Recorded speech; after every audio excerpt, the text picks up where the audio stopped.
Fala pessoal, tudo tranquilo?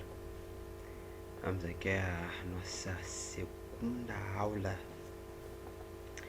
de redes de computadores. Eu sou a professora Chad Rodrigues, você está aqui no canal e hoje nós iremos falar aqui de vários tópicos numa única aula. Cabos de Ethernet, equipamentos ativos que nós já havíamos falado na aula anterior, só vamos recapitular aqui. Vamos falar de modems, protocolos e roteamento, certo? Toda a informação que eu coloquei nesse slide eu extraí a partir do livro do Mendes Douglas Rochas, Rede de Computadores, Teoria e Prática, segunda edição, Nova Tech 2016. Então, se vocês quiserem aprofundar a leitura, é só vocês consultarem esse manual que vocês irão aprender bastante. Perfeito? Então, vamos à aula. Agenda, sistemas de cabos de Ethernet. Então, aqui nós iremos falar de cabos, certo? Iremos falar de cabo par traçado, fibra ótica, padrões e cabeamento estruturado. A parte de cabeamento estruturado, vamos falar de forma superficial. Existe uma disciplina que nós teremos aqui chamada cabeamento estruturado, onde nós iremos falar muito sobre normas de cabeamento, certo? Aqui só importa apenas ter uma noção do que vem a ser isso, perfeito? Vamos falar também de equipamentos ativos, bridge, switch, STP, né, alguns algoritmos, alguns protocolos que nós iremos usar aqui, as VLANs, certo? E os roteadores. Iremos também ver aqui os modems, certo? Estudar como é que funciona a modulação. Iremos aqui estudar também o teorema de Nyquist, de Shannon. Também iremos estudar aqui o conceito de baud rate e multiplexação. Iremos aqui estudar aqui alguns protocolos da camada de internet como IP, ERP, RARP, BOOTP e ASMP, ok? Roteamento, vamos aqui estudar alguns algoritmos de roteamento, tabelas de roteamento, a diferença que existe entre roteamento estático e roteamento dinâmico e alguns protocolos de roteamento como RIP ou SPF, entre outros aqui. Então, vamos começar pelo sistema de cabos Ethernet. Então o que vem a ser um cabo Ethernet? Basicamente, Ethernet, conforme nós já vimos na aula anterior, é o modelo que nós usamos para a gente trabalhar com a arquitetura física, no caso a arquitetura de cabos, certo? Então a gente usa bastante a arquitetura Ethernet e um dos equipamentos que nós encontramos na arquitetura Ethernet é o cabo par traçado. Então o cabo par traçado é o meio de transmissão dominante em redes Ethernet modernas, ou seja, é rede local, principalmente na sua casa. Quero acreditar que se você tem lá uma rede instalada, provavelmente deve ter um fio, e esse fio de fato só pode ser o cabo par traçado. E por que é chamado de par traçado? Porque os pedacinhos de fios eles chegam lá trançados mesmo, é como se fosse uma mecha, né? É como se fosse o cabelo de uma mulher foi traçado lá, então ele sempre vê com um par de tranças lá, perfeito? O entrançamento reduz interferências eletromagnéticas, que nós chamamos de crosstalk. Então essa é a importância dessas tranças, né? Reduz interferências eletromagnéticas, caso. Existem dois tipos principais de cabo de par traçado: UTP, Unshielded, e STP, que é Shielded. UTP, no caso, seria um cabo de par traçado sem blindagem, certo? E o STP seria um cabo de par traçado com blindagem. E é exatamente essa blindagem que ajuda a controlar essas interferências eletromagnéticas juntamente com o entrançamento aqui, certo? Então, o UTP é sem blindagem, um cabo de par traçado sem blindagem, e é um tipo comum a redes locais, certo? E o STP, Shielded, é um par traçado blindado. Essa blindagem reduz ruídos e interferências eletromagnéticas. E é recomendado que se use o STP em locais onde há muito ruído elétrico, como indústrias e data centers. Categorias do cabo de par traçado: nós chamamos o Cat 3, Cat 5, Cat 5A, Cat 6, Cat 6A, Cat 7, e cada uma com maior largura de banda, certo? E temos aqui um conector padrão que é o RJ45 com 8 pinos, perdão. E o comprimento desses cabos, o comprimento máximo de segmento, ele ronda entre os 100 metros, né? Usando os padrões 10 base T e 100 base TX, né? É aqui já onde entram os conceitos de baseband, ou largura de banda, no caso banda larga, assim como temos também a banda base, né?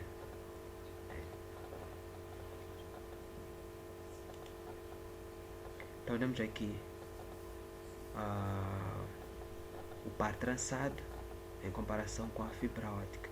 O par trançado, para o tipo 10 based, ele possui uma velocidade de 10 megabytes por segundo, né, com fio Cat 3 ou 5.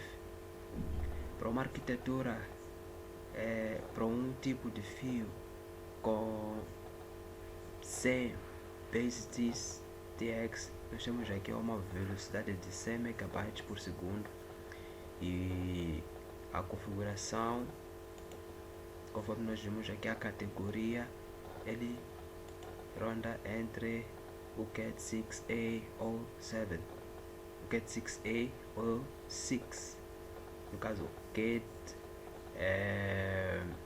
5A ou 6, no caso onde nós vamos ter aqui o 1000 based, e no caso a velocidade ela ronda entre 1 GB por segundo, né? É uma velocidade bem interessante aí para quem deseja usar esse tipo de cabo em sua casa. E temos aqui as outras configurações, como aqui os 10 GB de base T, né, que ronda os 10 GB por segundo, e a categoria de par trançado geralmente usada de Cat 6A ou 7. Temos aqui 10 base 2, que é para cabo coaxial fino legado. Isso funciona a uma distância máxima de 100 metros, certo? E a fibra ótica? A fibra ótica, ela usa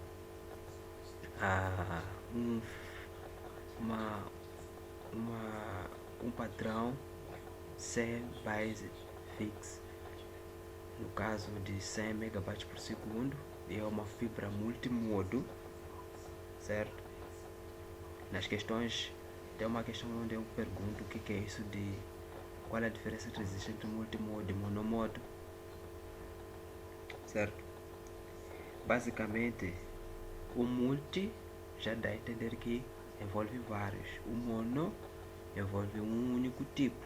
No caso, fibra multimodo é um tipo de fibra que possui vários modos de se adaptar a essa configuração, né? E fibra monomodo para 1 GB por segundo é um único tipo de fibra para esse tipo de configuração. E temos aqui outras, que temos aqui em 10 GB, pode ser usado em 10 GB, a 4 GB e a 100 GB de Ethernet em fibra. Ela é imune à interferência eletromagnética, é uma das vantagens aqui da fibra ótica. Monomodo a longas distâncias até quilômetros. Multimodo, aqui já está explicado os conceitos de monomodo e multimodo. Multimodo a distâncias menores e a menor custo, certo? Então, detalhes de cabeamento estruturado. A TIA EIA de T568B é o padrão mais utilizado em instalações comerciais no Brasil, por exemplo. Temos aqui os padrões de pinagem TEA, OEA, T568A e TEA/EIA. T568B define a ordem dos fios no conector. E o cabo direto, que é o straight through, usa o mesmo padrão em ambas as pontas. Conecta o PC ao switch. Usa também o cabo crossover. Possui o T568A, é uma ponte, e T568B na outra ponte. Então, e conecta dispositivos iguais. É uma das utilidades aqui do crossover, que nesse caso ajuda a conectar dispositivos iguais. Cabo crossover, muito importante. Gigabit Ethernet, que é o mil-based, usa os 4 pares e são os 8 fios simultaneamente. O Patch Panel centraliza e organiza as conexões da rede no rack. E o cabeamento estruturado é uma norma que define instalação profissional, subsistemas horizontal, vertical e backbone e área de trabalho, certo? Imunidade a ruídos. O par traçado atenua interferências por indução mútua.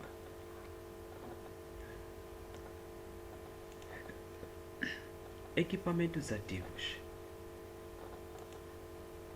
Bom, nós já havíamos estudado esses equipamentos na aula passada, mas vale aqui lembrar, né, que é sempre importante.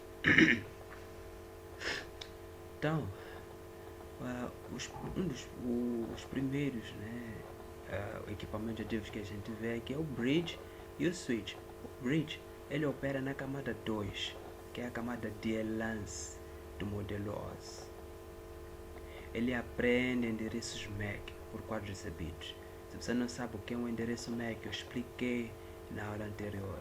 O endereço MAC é o endereço físico, aquele endereço que o fabricante atribui ao equipamento, que é diferente do endereço lógico. O endereço lógico, o equipamento adquire esse endereço a partir do momento que ele se conecta a um equipamento na rede. E quem distribui esses endereços é um outro equipamento que nós iremos aprender e que aprendemos também na aula passada. Caso você não tenha visto, clique no card que eu vou deixar logo no início da aula para você assistir a aula anterior, certo? Então o MAC é um endereço físico do equipamento. Então ele segmenta domínios de colisão. Também expliquei sobre colisões na aula passada, perfeito? Ele encaminha quadros apenas para o segmento correto. Tecnologia mais simples, geralmente com 2 a 4 portas. Percursor do switch moderno, certo? Então essas são as características do bridge. E o switch? O switch, ele é idêntico ao bridge, só que ele possui um bridge com várias portas. né? É um bridge multiportas com alta performance, ou seja, funciona como um bridge que possui muitas portas com um alto desempenho. Perfeito? Possui uma tabela MAC, que é uma tabela de endereços físicos para encaminhamento por porta. E cada porta é um domínio de colisão independente. Protocolos como STP e RSTP evitam loops de anel. Suporta VLAN, que é uma rede virtual local, certo? Redes virtuais segmentadas, no caso. E o KNQ, que resulta que ele tem como objetivo fazer o encapsulamento das VLANs. Temos aqui como exemplo 802.1 AD, né? Que a gente usa bastante para esse tipo de encapsulamento de VLANs. Então, temos aqui alguns protocolos, né? Trabalhando aqui com as VLANs. Então, o STP, RSTP e VLAN. O STP ele resolve o problema de loops, perfeito? O STP resolve o problema de loops sem remover fisicamente os cabos redundantes, perfeito? O STP, que é o Spanning Tree Protocol, ele resulta aqui dessa norma, o IEE 802.1D, que tem como objetivo eliminar loops em topologias como switch e anel, bloqueando portas redundantes. O RSTP, que é o Rapid STP, IEE 802.1W, né? A convergência muito mais rápida do que o STP Classic, né? Segundo, peça até 50 segundos. EAPS, que é o Ethernet Automatic Protection Switching, é um protocolo proprietário Extreme Networks para anéis Ethernet com recuperação subsegundo.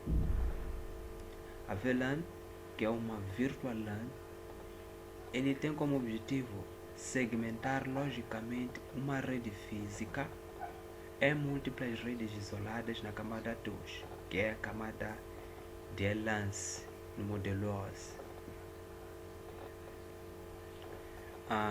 Benefícios da VLAN: ele garante segurança, redução de broadcast, que eu expliquei na aula passada o que é isso de broadcast, organização por departamento ou função.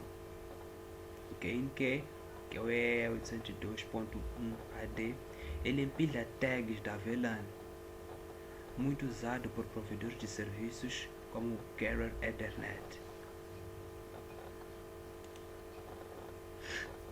Roteador, que se encontra na camada 3, que é a camada de rede do modelo OS.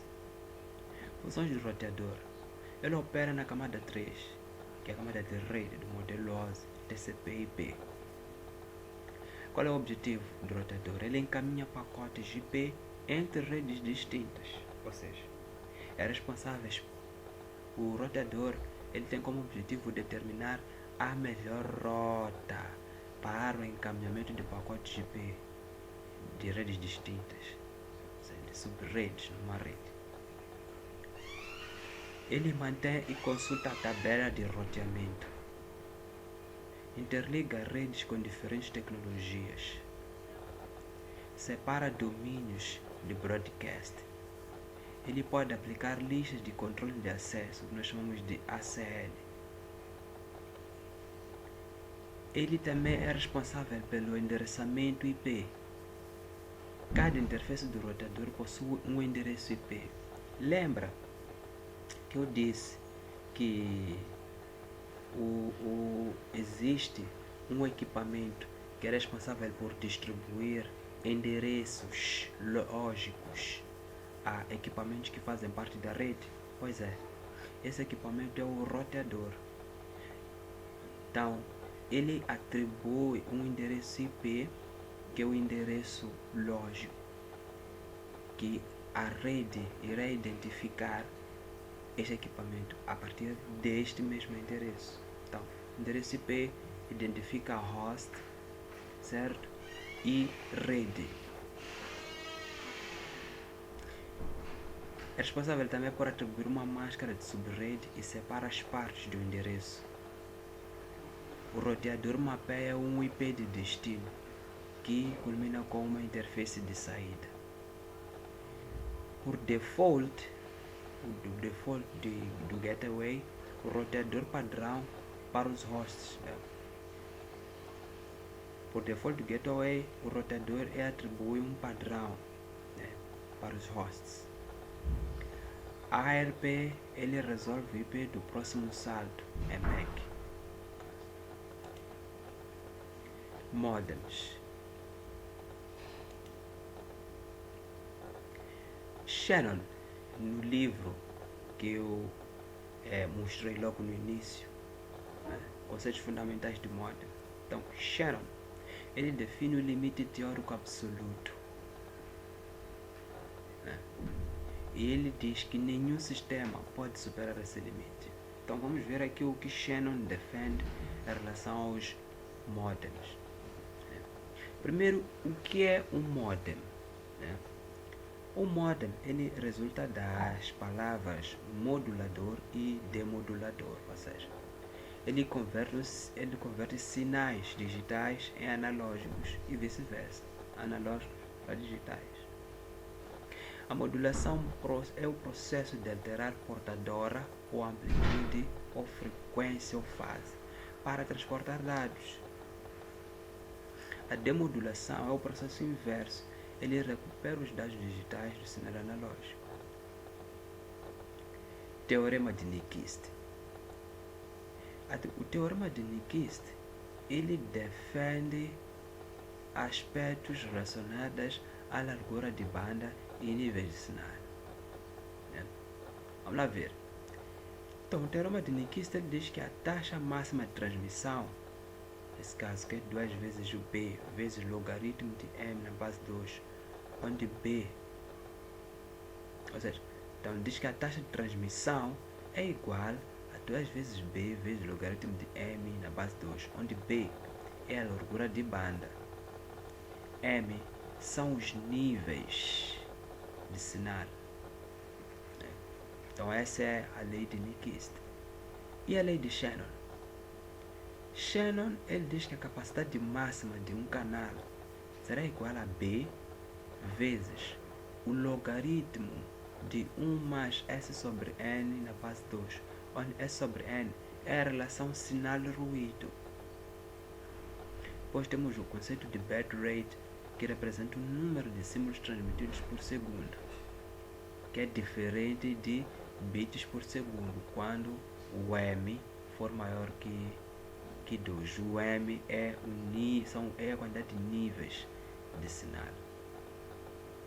Depois aqui temos aqui os comandos AIRS, AT, que é o conjunto padrão para o controle de modems discados. Então, tipos de modem e multiplexação. Tipos de modem. Nós temos um modem assíncrono, que é aquele em que o bit de start ou stop delimitam para cada caractere, simples, sem sincronismo de relógio. Temos o modem síncrono, que é um clock compartilhado entre transmissor e receptor, possui maior eficiência e velocidade. Temos aqui o modem XDSL, que usa par telefônico, separando voz e dados por frequência. Temos o modem a cabo, que é o DOCSIS, usa a rede de TV a cabo coaxial. Temos aqui o modem de fibra ou ONU GPON, que converte sinal óptico em Ethernet. Multiplexação. FDM, que é a divisão por frequência. Nesse tipo de divisão por frequência, nesse tipo de multiplexação, o que vai acontecer é que cada canal ocupa uma faixa diferente, como é o exemplo da rádio FM. Como é o caso, por exemplo, da rádio FM. WDM, que é um tipo de multiplexação que funciona com base na divisão por comprimento de onda. Neste tipo de multiplexação, múltiplos canais ópticos na mesma fibra, DWDM, para dezenas de canais. TDM, que é um outro tipo de multiplexação e consiste na divisão por tempo. Neste tipo de multiplexação, cada canal recebe um slot de tempo fixo. O exemplo de E1/T1. E o objetivo de uma multiplexação é aumentar o aproveitamento do meio físico compartilhado. Certo? Vamos ver isso com mais calma nos exercícios. Protocolos da camada de interrede. O IP fornece um serviço não confiável e sem conexão. A confiabilidade é responsabilidade das camadas superiores, TCP. Caraca, a essa hora. IP é o protocolo da camada de interrede, que é responsável pelo endereçamento e roteamento de datagramas. IPv4 é uma forma de endereçamento, certo? Que possui endereços de 32 bits, né? Possui 4 octetos.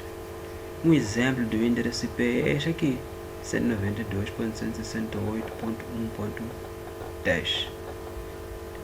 Temos aqui as classes de endereçamento. Temos aqui a classe A. A classe A possui endereços que variam de 0 a 127. Temos a classe B, que possui endereços que variam de 128 a 191. E por fim temos aqui a classe C, que possui endereços que variam de 192 a 223. Depois temos a classe D, que é reservada aos endereços multicast. E por fim a classe E, que nós temos aqui os endereços reservados, certo? Máscara de rede. A máscara de rede, ele determina a porção de rede e de host do endereço IP.